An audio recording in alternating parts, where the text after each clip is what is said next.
So Al-Haram is place, sacred place, if you like, and sanctuary, and very peaceful, and also there is Hill, but the Hill is the Haram is really exception. The main thing is really a Hill. You know, it's the human being. There is no real exception.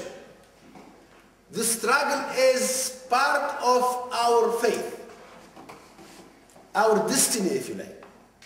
So even Muhammad ﷺ, if we take this وأنت, if we take it metamorphically as Muhammad or man in general. So Muhammad himself is the seal of the prophecy. So if there is anyone, you know, that deserves not to struggle, if you like, as a reward will be him. But we know his life. His life is really the struggle, if you like.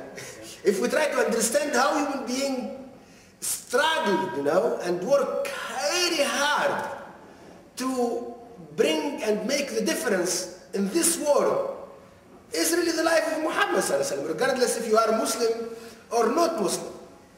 Even Brother Fuad gave me a book when one of the known author, I forget the name, maybe Brother will remember, tell me the name, but when they study 100 most famous, if you like, people, they changed the world.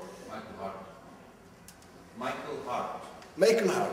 So he put Muhammad at the first of them, the first one was Muhammad. The person is not Muslim, really. He's trying to study history, you know. And Muhammad was the first. So it means really Muhammad is Hill. Is really, no one is going to be out of this rule, if you like. وَوَالِدٍ وَمَا وَلَدٍ. This is also in general, if you take it in general, the getter and begotten, and we know as well as parent how much struggle really. We need, our sister, she was asking this question that reflected this idea of walidin wa ma walad. She was asking question about her kids, how to connect with them or to help them or to make from them something that can help us.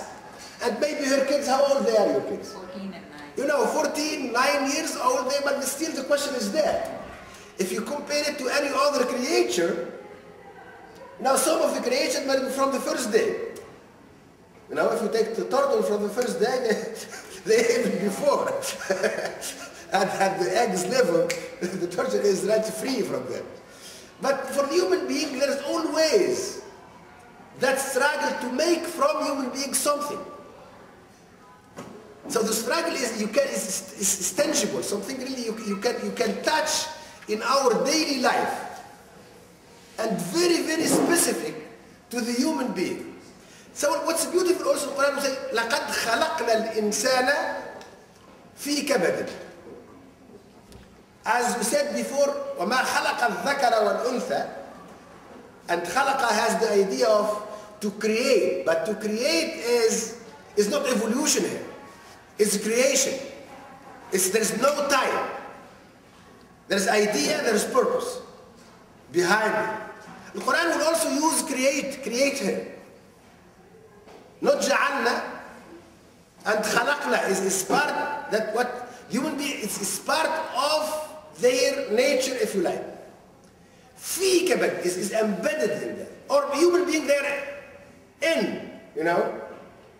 Mughallaf, I would say, you are in it. It's not something really you can free yourself from it. It's part of your creation. And kabad also has a lot of meaning. There's pain, there's distress, there's hardship. And kabad, there's tajammud dam also, is the coagulation. I would say coagulation. Coagulation also. But also it's very, very beautiful also this, and maybe if we have a lot of doctors here, if they study of the idea of the kabad itself, al-kabad, no, even the kabad, the liver. Maybe you can find some characters. Arabic liver is kabid.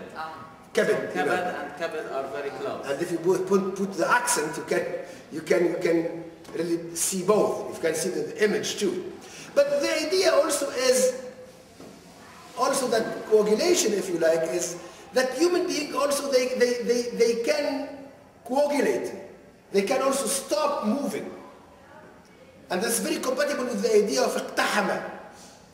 Why? Because here is the human being, they are totally taken by this idea of culture, this idea of struggle to make their life possible. This idea of جمع فأوعى is the idea of accumulate wealth. يحسب أن يعني this is why القرآن also يحسب أن لن يقدر عليه أحد. Is the intention is not really to get what you need and have that ability to use it for a higher purpose, but also to get it and be prisoner of what you get. This is why this will give totally different meaning, different feeling, different culture. That we have in this culture, in this new culture, you have يحسب أن لن يقدر عليه أحد. That can give you that يحسب أن ماله أخلده. Is استغنى. They have they are very related. You know that استغنى means you are no longer in need.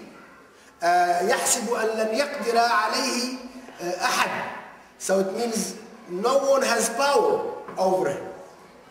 This is right today also when we deal with nations, we have that idea also. If the nation is more wealthy, more powerful, it means there's no one has power on it. So it means that they can do what they want to do. They can even measure their intervention through that power that gives them what they call interest. That could give them the freedom to do what they want to do. So this idea of يحسب أن لن يقدر عليه أحد. Here is human beings are losing really their position from where, you know, in the front of where they earn, where they get, and also the orientation toward this world is altered. It's an orientation where human beings will lose their position in this life. So here is the orientation in this society, if you like, is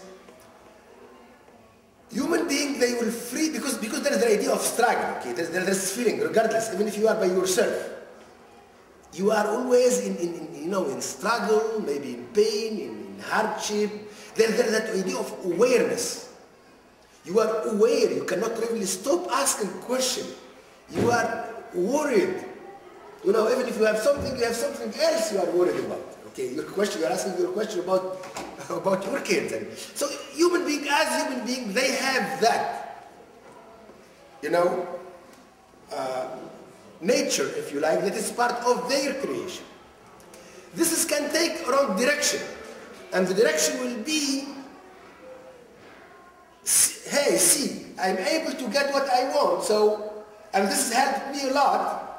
So if I get more and keep working to get more, I may, you know, free myself. Because even getting human beings, they feel really, they are not free because you are work to get, you know. At least your work is taking from you 8 hours, 10 hours. In this bad economy, maybe it takes more. but the idea, you feel that. So you try to work against it, but with that idea behind that is the purpose is to stop struggle, to stop working hard. So Al-Quran will try to change this concern. And the way it's changing it is very beautiful. First of all, struggle becomes part of the nature, part of the creation itself. So it means there is no way to free yourself from it.